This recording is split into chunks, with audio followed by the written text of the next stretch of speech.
Mag-comment kayo mga ka-province kung anong tawag dito. Kinainan siya ng paniki, oh. Ayan. Ito, ang daming bunga.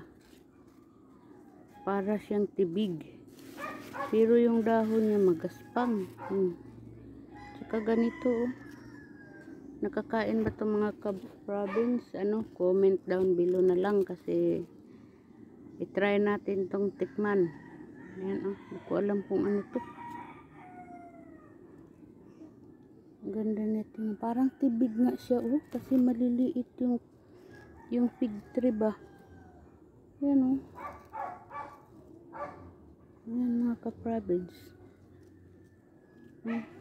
Para siyang tibig. Comment kung nakakain to. Try natin tong isa. Ito, i-try natin to. Ito. Try natin to, ha.